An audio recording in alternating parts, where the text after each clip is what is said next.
Welcome to the first episode of the College Max. Hi, my name is Noah Katz, and my goal is to maximize my time in college. Some people think that college is just about getting good grades and a good job, but there is so much more opportunity to leverage the vast resources and connections that colleges have to offer. As a college entrepreneur, I think I've navigated this journey pretty well so far. Not only am I studying at a great school on a full ride scholarship and participating in a D3 sport, but I've also used my college to build a media business redefining sports content with hundreds of thousands of followers. In this podcast, I will talk to the students, both current and former, who have leveraged their resources to build businesses and develop a valuable network that will last them a lifetime. So let's learn together and make the most out of our time in college. Welcome to the first episode of the College Max. In our first episode, we are talking to Ben Weiss. In college at Northwestern, Ben founded ZCruit, a software company for college football recruiting, which he grew and sold coming out of college. He then switched over to the creator business, leading operations at the Meat Mafia, and now working in strategy and operations at the Bucket Squad, the company behind Jesser, a basketball YouTuber with 24 million YouTube subscribers. Ben, welcome to the College Max. Thanks for having me, Noah. Absolutely. So let's start from the start. When was the first memory that you have of being entrepreneurial? Did you go into college, thinking that was your path? I think it was something I idealized. I think I came into college having watched The Social Network and seeing, all these kids going in and just creating just revolutionary, game-changing software businesses in college. And I think I wanted that to be me, but I didn't really know how to go about that. I don't have, software skills or much of an interest in coding, but I knew I wanted to build some semblance of a business. And I think I remember in my freshman year sitting in the dorm, just kicking around ideas till 1 or 2 a.m. with people of what software companies or ideas we could start. And, I think all of that felt very, fun to dream up. But also I think a lot of the ideas we thought about were very generic or maybe felt a little forced. And then when the actual kind of entrepreneurial bug happened, it came a lot more organically. It was more my sophomore year. I'd been working for, since the day one of my freshman year for the Northwestern football program in recruiting. And I had this light bulb moment for an idea for software that I thought would just make our lives easier in the football recruiting office. And so I just kind of went around from there and started working on making it happen. Love that. So you founded ZCruit while working at Northwestern for the football team. How did you get that job? How did you get involved and interested in football recruiting in the first place? Yeah, man, I'd been obsessed about college football recruiting since I was probably 14 years old. I was just obsessively following the blogs and the forums around what was going to happen to the future stars of my favorite programs and who they were going to be. And so by the time I got into Northwestern, my senior year of high school, I started searching on the Northwestern sports sites and saw that there weren't really people that were talking about Northwestern football recruiting in the same way that there were so many bloggers and journalists who were covering football recruiting for all these bigger time schools. And so I started creating content myself, posting on anonymous message boards and forums first, and then later on under my using my actual name.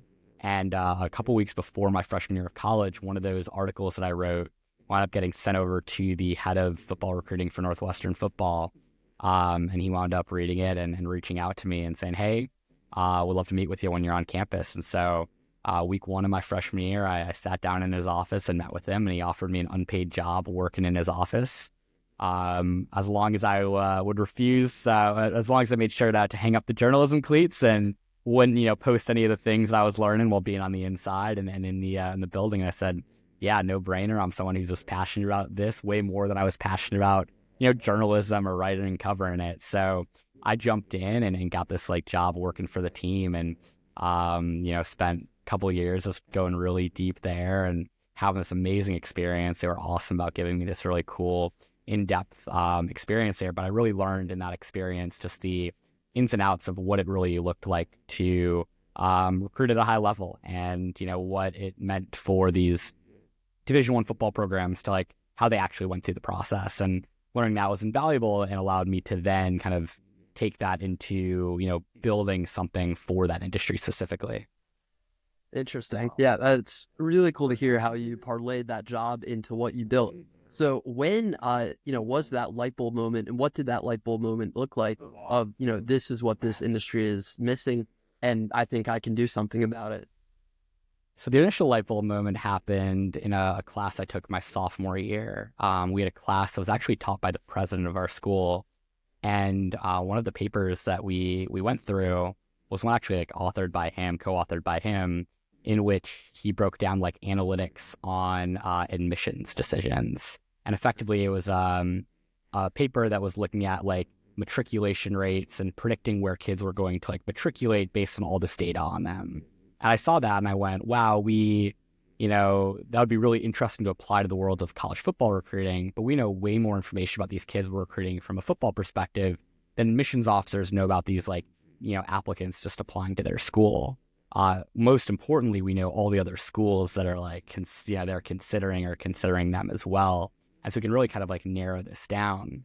And so that was the initial light bulb moment. Honestly, it wasn't the best idea. I think we wound up going down that path, and that wasn't the thing that wound up resonating or hitting, but it allowed us to get in the game, to start building, to do customer research, to start creating, and to make our first couple sales. And over time we wound up, kind of learning and realizing, oh, here are the real needs that football recruiters have. Here are the real problems to solve. But at first, it was more that was this kind of light bulb moment of, oh, I want to create software to predict where kids are going to, commit to. And I think that's really useful. And that just got us started. But then it was just getting started allowed us to really, really figure out where to take it from there. Gotcha. So what does, the behind the scenes of building ZCRUIT look like while you're still in college? Do you have other college students at Northwestern who are helping you? How are you doing this? Yeah, I couldn't code. And so it was a really difficult process for me to, kind of throw this together, especially it was a software company. I didn't code. I didn't have money to spend. And I didn't have a lot of other people that I knew that were really passionate about this football recruiting stuff that had those complementary skills either. And so it started out, the only money I spent on it was I've got $1,000 that I used to pay someone to create just a statistical algorithm that I could kind of use. Didn't have a front end interface or anything like that, but it was just more for me to manually test out, hey, can we even do this? Can we predict where kids are going to commit to and go? And then when I started getting that, I was able to use that, take that to Northwestern football, get feedback, start building this case of why this is useful. And then I started recruiting kids from Northwestern out of that usefulness. And so I found one analytics guy who was in my fraternity. I posted on the Northwestern Computer Science Facebook page and wound up finding these two international students, one from Bosnia and one from France, who are my year in college, who are software engineers, and wound up kind of selling them on the vision for what we can wind up building and creating here. And that wound up being my 4-person co-founding team, was me and those 3 guys. And quite frankly, I mean, there were ups and downs even getting there. I've had some false starts for months of other software engineers that would jump in, jump out, weren't talented enough, didn't have the interest, whatever else it was. And so finally kind of connected with that group of people. And when I connected with that group of people, that was kind of this core team. And after we had the core team established, then we wound up, finding some other software engineers from there to kind of round it out. And once we had the core team established, then I worked on getting us into the Northwestern Accelerator programs for the summer, so we could get both money and resources to have some of the guys on our team stay over the summer to work full time on ZCRUIT as a venture. I enrolled us into a class where 6 of us were able to get class credit to work on ZCRUIT while taking it as a class, right? And so it was a lot of just kind of finding the resources at our disposal at school, finding the team, and just kind of spearheading it and trying to keep everyone motivated while they had a busy slate of classes and all the other things going on in college, and just trying to move that along while no one really had money. Everyone's just kind of doing this for experience and ideally equity, and fortunately things wound up working out well. Love it. So what was the key to keep everyone motivated and keep this team of college students working on this company while they're all, very busy at college and as well as you? The first batch came from like, I think the originally I got my co-founders in when I got them on board, and then they said, hey Ben, if we're really going to invest in this, we want to have like a meaningful equity stake. And I thought about it and I said, okay, I'll give you guys all equal equity to me. And it was something that a lot of people at the time were like, why are you doing this? These are people that it's your idea, it's your thing, you're giving 75% of this company up right off the bat. But I just had a feeling that like me having a smaller piece of like a pie that was meaningful, of something that could actually get built, was going to be a lot more impactful or worthwhile than me having 100% or a large chunk of something that was going to be a whole lot harder to get off the ground. I think that initial decision I made to give up 75% of the equity to those partners who I didn't know crazy well, and just on a whim, that allowed them to feel like they were equal partners in this with me, for them to be all in, for them to really like give the time and not make this feel like it was something that like, oh, I have to do this. It was no, this is, I'm all in, I'm a part of this thing as well. And then for the others, it wound up being a combination of, hey, we can recruit you and you can get class credit for this and you can work on this. It'll be a really great experience and you'll get class credit. Along with like, I think we had a really good vibe on the team. I think people stuck around because they just really liked the other people that they were working with. I think they found it to be a really good experience. We ended up getting people to stick around for the summer that didn't have equity because we were able to like win pitch competitions or get money for revenue from customers and find $5,000, just pay them to stick around for the summer to just to like, work on the thing. And so it was a lot of kind of mechanisms like that. But I think the first core one was to get people to feel like they were, partners, they were all in and a core part of this thing as well. Definitely. Yeah, that's really cool. How you leveraged your college and the resources that, being at a major university has to, really compile, all of that into one successful team. So Totally. What was the next step for Z Crew? How did you guys go from you're just getting started, these college kids working on it, to really taking it off and getting to, where it is today? So I had my two software engineer co-founders stuck around for the summer before my senior year to build like V1 of like a software product for us. And by the end of that summer, I was elated. I was like, man, we like built this thing. They killed it. It looked awesome. Put in front of like 3 test schools saying, awesome, we've like done all this work. What do you guys think? And that was kind of going into the fall of my senior year. And no one was using it. Like, we built what I thought was the perfect, the product and, found no one using it. So we kind of went back to the drawing board and came up with like, a thesis or two around, well, what if we do this or this? And maybe this will get us from, not being in people's like day-to-day routines to like getting our software actually into their like day-to-day routines, having something that like maybe is a nice to have to making it something that feels more like a must have for them. And so started working on those things, put those pieces together, and then the biggest football conference every year for college football personnel and coaches is at the start of January. And so me and my one of my co-founders, we just drove from Chicago to Nashville and we crashed on a buddy's couch. He was a senior at Vanderbilt. And we like stayed up till like 3 a.m. just like doing all this like personal work. We like made all these cold outreach to people. We didn't buy badges to the event or anything. We were just like showing up and made like set meetings at like a coffee shop within the convention center. And we just like then with the people that we had meetings or tentative meetings with, we created all this like custom stuff for them. And we just like went to work and like networked around and we made stuff happen. And at the end of the event, we had people being like, hey, there's actually something interesting here. Like, we're intrigued. Let's have some follow-on conversations. But serendipitously, a coach who we got connected with out there, he was really good friends with like the top college football reporter for USA Today. And he was, talking with him about some cool analytics stuff. And he goes, oh, and I heard that there are these guys who are doing some interesting stuff and analytics for recruiting. And so this USA Today reporter was like, oh, that's really interesting. Can you get me in touch with these guys? And so we had this USA Today reporter before we had any sales. He like reached out to us in early January, right before National Signing Day in February. And he said, hey, would love to like interview you guys and talk. And so he talked with me and, a couple other coaches that had tested our stuff out a little bit. And fast forward a week, we had a full-length feature article written about us in USA Today. And suddenly, like, we were on the map and we had people hitting us up left and right. And, some were customers, some were just other people that were either intrigued. I remember like opening, I didn't even know the article was coming out. I just remember sitting in class. I think I had class from like a block from 4 to 9 p.m. on Tuesday nights. And at 4:36, I got a text from Buddy being like, dude, that article in USA Today is huge. I was like, what are you talking about, man? And I like pull up my laptop in class and I just I see it. I'm like, oh my God, this is crazy. And so I remember waking up that next morning and like 8 a.m. and driving to every like Barnes and Noble or Starbucks, whatever I could to like pick up as many copies of the newspapers and the physical paper as possible so I could hand them out to people on my team and get everyone just kind of stoked and juiced about it.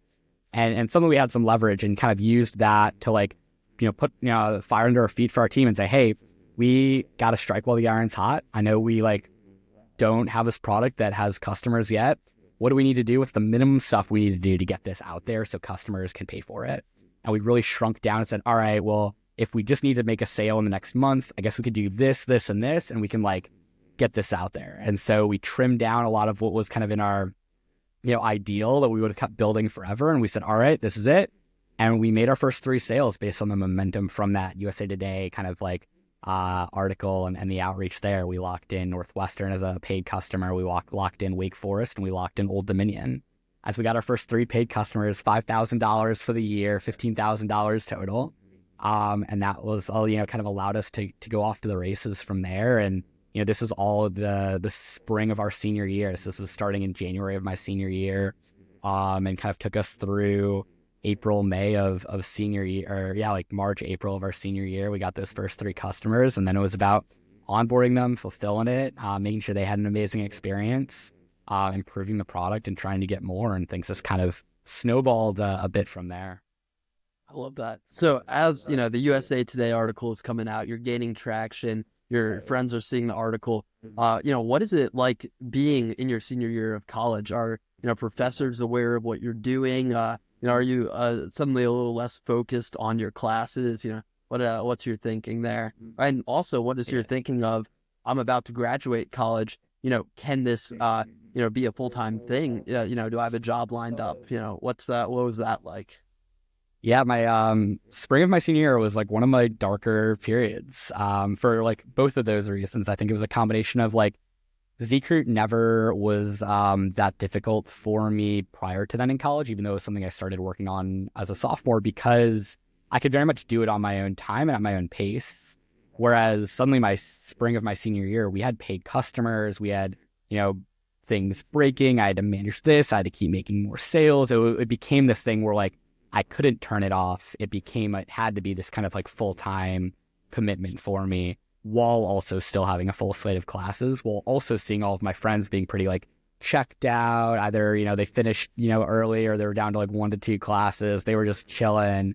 And I was working harder than I'd ever worked before. I was stressed out of my mind beyond that because of that. And I was also stressed out of my mind because of like this kind of like fear of what was going to come next and what was going to happen. I had lined up a job with a consulting firm and I'd asked them for a year of deferment on my start date. So I knew that I had a year to work on ZCruit risk-free, and then, worst case, I would work a cushy consulting job. But I was like really worried about like what my life was going to like look like in that year and beyond. Would I be able to make this work? How was I going to like, find the resources, pay, bills, keep this thing alive? Was I even going to like be able to, not having the structure of like a full-time job, like I would have to make that own structure. All these things really like freaked me out. And so I had this kind of like all this stress of the, what was going on in the present, combined with this like looming fear of the future of like, am I going to be able to like make this work? What's going to happen here? And it was just a really, really difficult period, of time. And then I think the, software was breaking, the product, like we had made a couple sales, but it sucked. And then I think the senior year, that summer, things wound up just like getting really fun and exciting, and we started having amazing momentum. But I think the spring of my senior year of college, that was a really difficult period for me to navigate. Sure. And where were other people on your team, in thinking, were they there, staying with you full time? What were, their plans and, worries there? My three co-founders, they got other, jobs, full-time jobs out of college. And so I knew that they were leaving. And so that was kind of a stressor there is combination of, all right, these guys are leaving. I need to figure out how to keep this thing going. Also, they have all this equity. How are we going to navigate that? And so, at the time they made their decisions on, work, we had, I think, or, what they were going to be doing next. We either had $0 in revenue or $15,000 in total revenue. It wasn't enough, nor had we raised any money. So it wasn't enough for them to say, hey, I'm going to go on this full time. And nor were they like naturally crazy, rah, passionate about like college football recruiting or anything. For them, it was a really cool college experience for them to have, but not something that they wanted to like, have the opportunity cost of working these prestigious jobs, going to these prestigious grad school programs. And so I was kind of going to be all alone from a co-founding perspective on this. I convinced the two guys who were a year younger than me to stick around, do 10 hours a week while they were seniors in college and just like, keep the lights on from a tech perspective.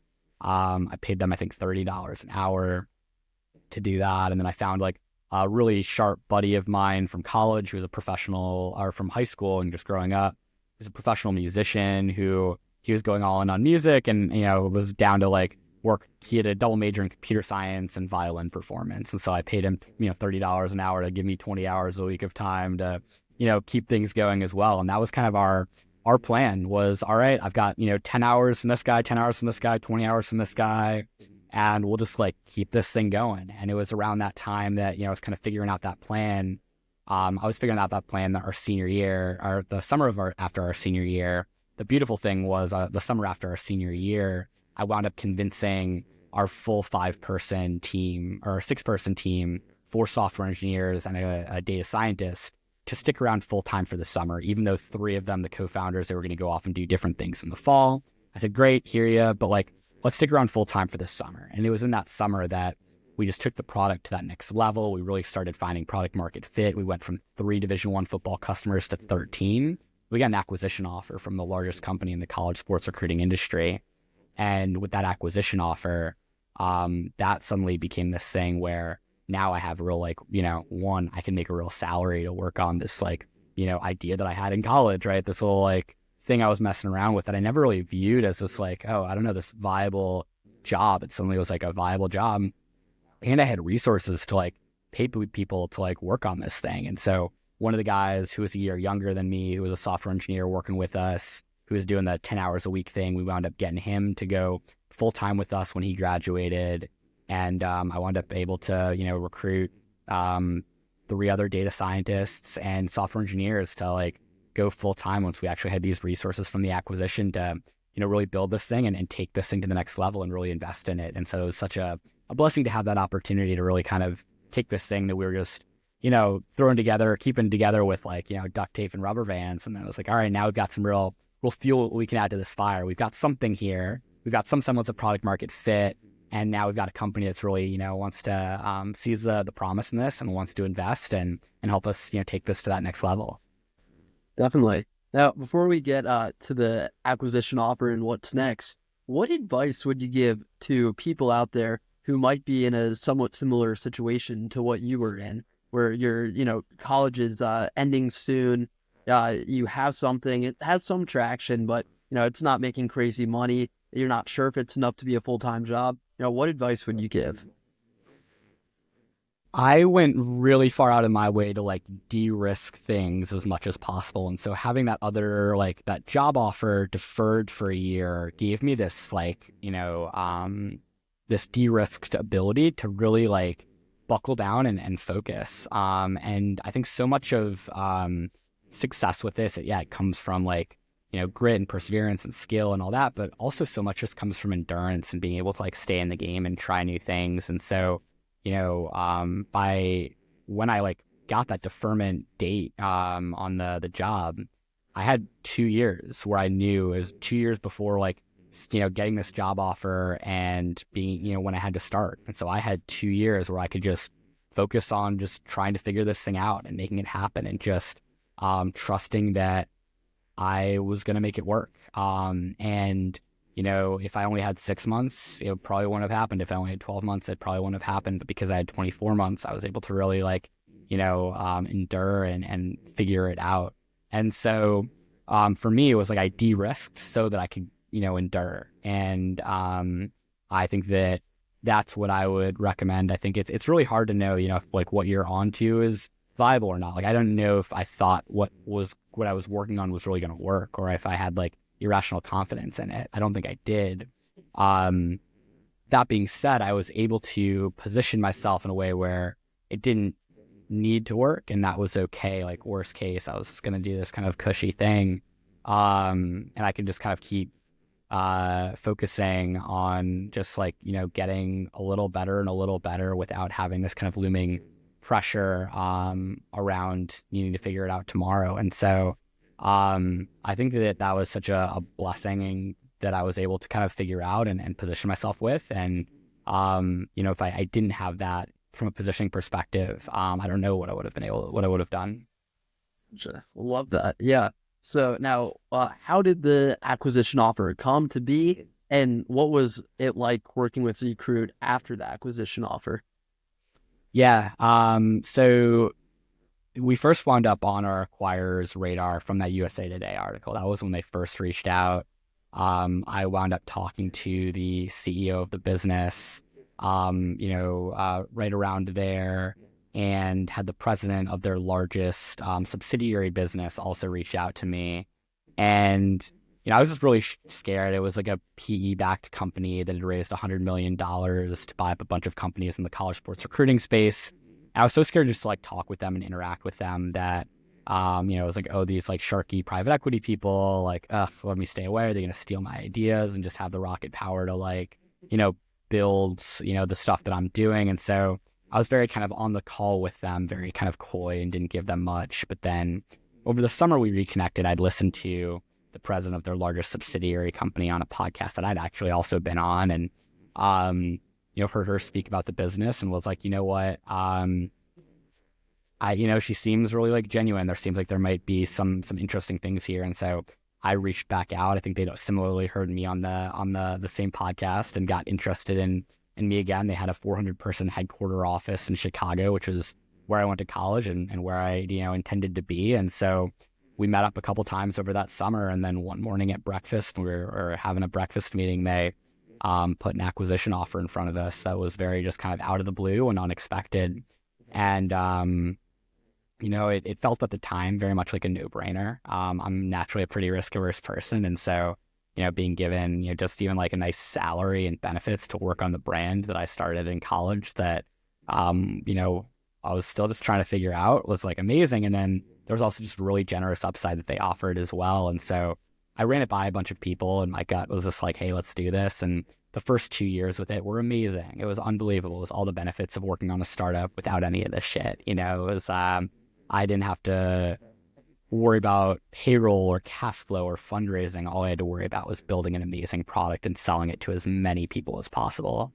And, we had a small, scrappy team, and we had everything kind of covered and taken care of for us. And we built something really amazing that started getting, deep market penetration, became this market leader, went from being kind of this no-name thing that was kind of no one really knew about to being this thing that everyone knew about and almost everyone was using in a very short period of time.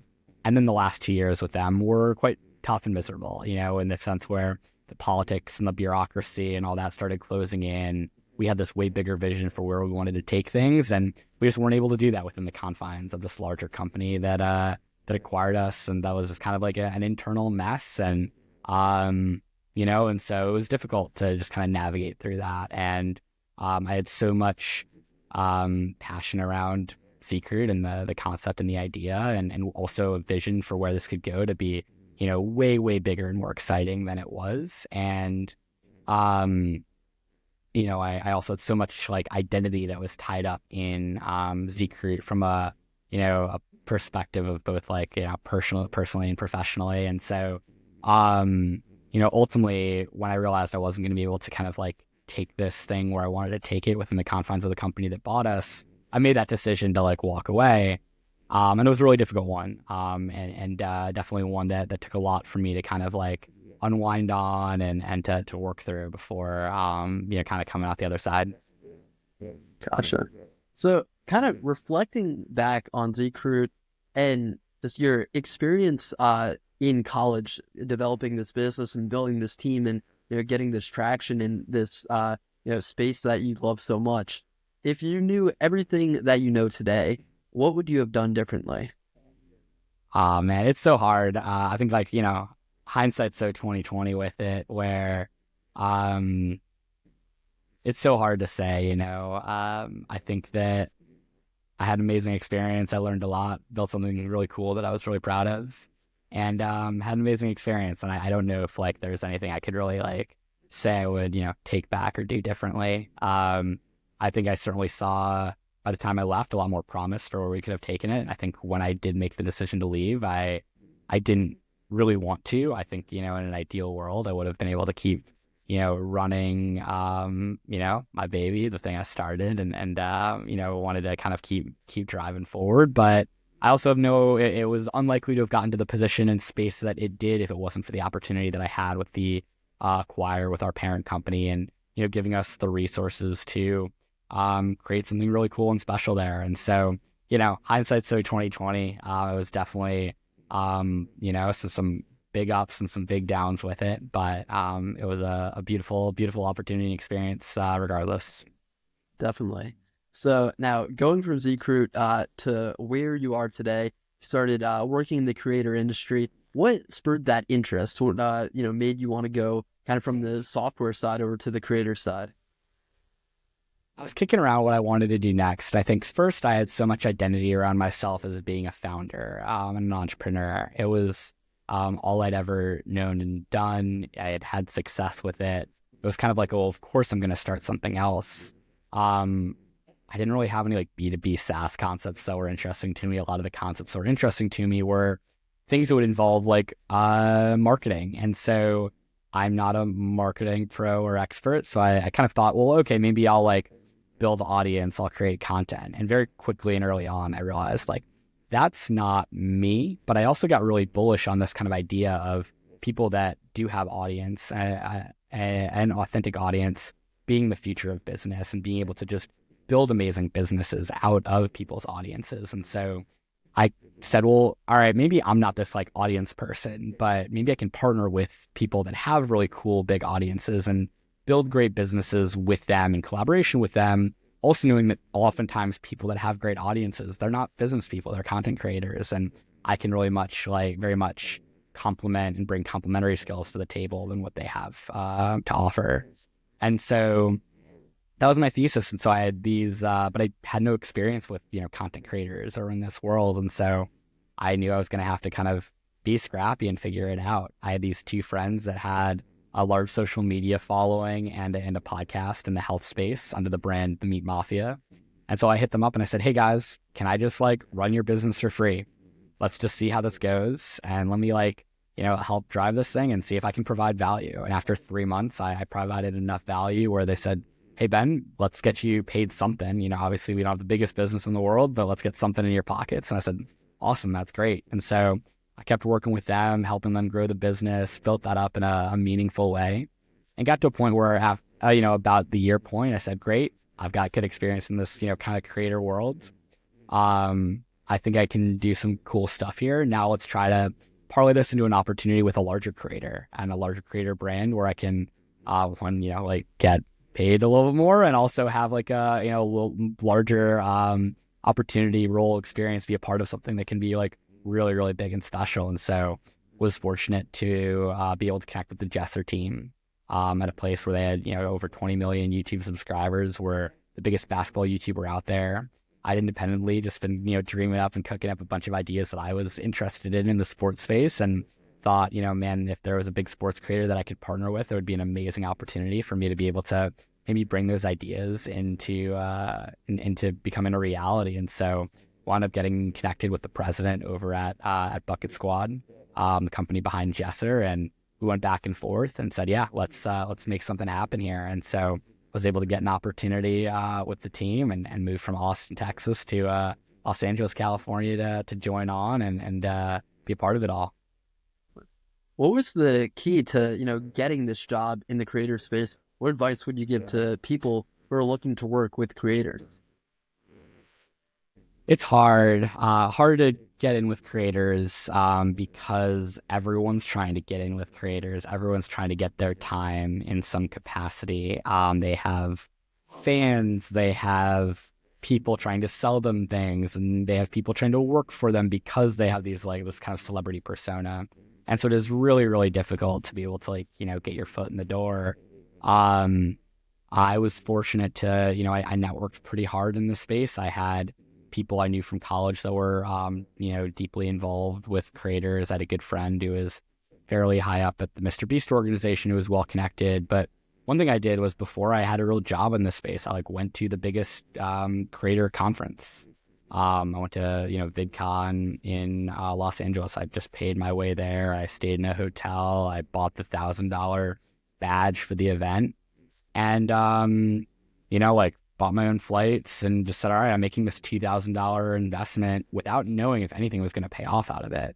Just to be there, be in the room, meet people that I sort of know I can, connect with better in person. And, wound up coming out of that with a couple of opportunities. One wound up being with Bucket Squad, another, with another sizable creator brand. And so I think part of it was just, and on top of that, when I was, exploring and kind of in that, Meat Mafia and then post Meat Mafia kind of phase of what's coming next, I started just trying to talk to as many creators as I could, doing freelancing for them with an emphasis on free and trying to position myself to say, hey, how can I provide value? And even in those conversations, I think every conversation I had, I would learn something new and just kind of put into the world, hey, I want to be working with content creators. And people would say, oh, I know a content creator. And, over time, it just kind of snowballed. And so I think most content creators, just quite frankly, aren't big enough to be able to have real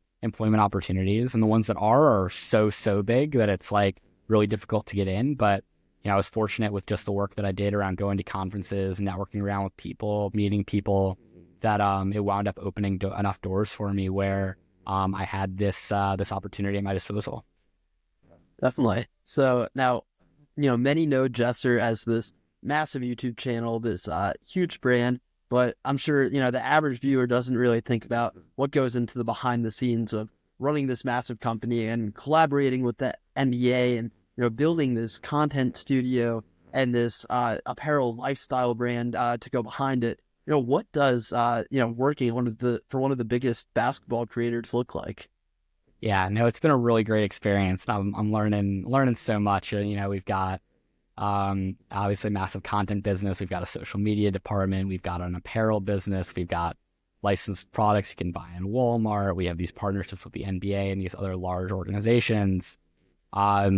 There are a lot of moving parts with it, and I think that there are a lot of people in this organization that are just really good at what they do, and have kind of established themselves as experts in these things. And then it comes down to, well, how do you most effectively coordinate collaboratively across all these different work streams? And what's so interesting about us is so much of our business hinges on a 25-year-old creating content and his time. And so how do we best use his time and energy, and making thoughtful decisions around that, I think is really, really important. But there are so many moving parts of this. It's been, I'm used to being in these startups that are 5 to 10 people, and now being a part of a 40-person company with all of these moving parts and content and apparel and all these other opportunities. Really good to be able to kind of go deep, learn very intimately about how all of it works, and just try to plug in and add to it as much as I can. I love it. Well, yeah, that sounds like a really exciting future. So to kind of wrap up this podcast, I really love the story of, you're going to this college football conference. You're not buying the badge. You're sleeping on your friend's, couch. Oh, what are some of your favorite stories, from running Z-Crew, in college and really building this business from the ground up? Yeah, no, I think that one is so exemplar of just the scrappiness that it takes to really get this stuff off the ground. At that whole conference, we wound up getting just this, value that, we had no idea was going to come on the other side of it. We wound up, because we were there, we got this exposure to USA Today, through USA Today, that wound up yielding our first, at least $15,000 in revenue. It put us on the map for our ultimate acquire. Like, I don't know if their business exists if it's not for this, like, all this exposure that comes from USA Today and all this coverage and the fire it lit under our feet to like actually get a product out the door rather than trying to like make something that was perfect. But all of that came from us like just showing up and being really scrappy. Like, we didn't have money. Like, I think the most amount of money that we spent was on like FedEx to like print out these custom pamphlets that for schools we were meeting with. And it was, hey, yeah, we're like just going to show up in Nashville. We're going to, sleep on like, beer stained couches. We're going to like, not buy badges to this event. We're just going to network our way. We're going to cold email every freaking football recruiter out there and, try to make whatever meetings we can have happen, and make that happen. I think that was like a really cool thing. But the cool part about it was like every year I'd go back to that conference. And that conference to me was the coolest signpost of our growth and like my personal growth and the business growth. It's like, all right, year one, I am like, sleeping on a buddy's couch, and like year two, and no one knows who the hell I am. And year two, I've got like, Z-Crew branded polo, and I've got a corner booth that's like, in a little space, and I've got some people that are seeking us out, and I know some people here. And then year three, I've got my own like 10 by 10 booth space, and like, we're established. Year four, we've got like a 20 by 10 booth space, and we're hosting this like huge party, and everyone knows who we are. Everyone's coming through. And it was just seeing that progression of like, hey, I think if you were to tell me 4 years, 5 years earlier when I was sleeping on a couch that we would wind up being, 20 by 10, look at this flashy thing, all this, having this big party that everyone knows in the recruiting space and showing up to, I'd be like, it's crazy. But I think so much of it, when you're talking about startups, like you view like that is where you have to start at. And that's just not the starting place. It's, it's all the like scrappy stuff, the in-between stuff that matters, that like gets you there. And so I just really like loved that part of it, of like, hey, every year I'm showing up to this conference, and every year more people know us. We've got a bigger and bigger space. We look more and more legit. We've got like, people that, are like experts in this industry that are now employed by us, that everyone knows and trusts. And it became like a really cool thing. And so I think for me, that was one of the cooler experiences from it all, and the stories from it all was just using that event as like a signpost of our progress and where we were going and how far we come. Yeah, that's amazing to hear. And Ben, thank you so much for joining the first episode of the College Max. I think, entrepreneurs everywhere, college entrepreneurs, definitely me included, can learn a lot from your journey and everything you've done. If you're just joining the College Max, this is episode 1. We're just getting started. We're going to talk to some amazing entrepreneurs, many of whom, founded their business in college, started getting this going. And we hope you can learn something from this. Thanks for joining, Ben. Thanks, Noah. It was fun being on.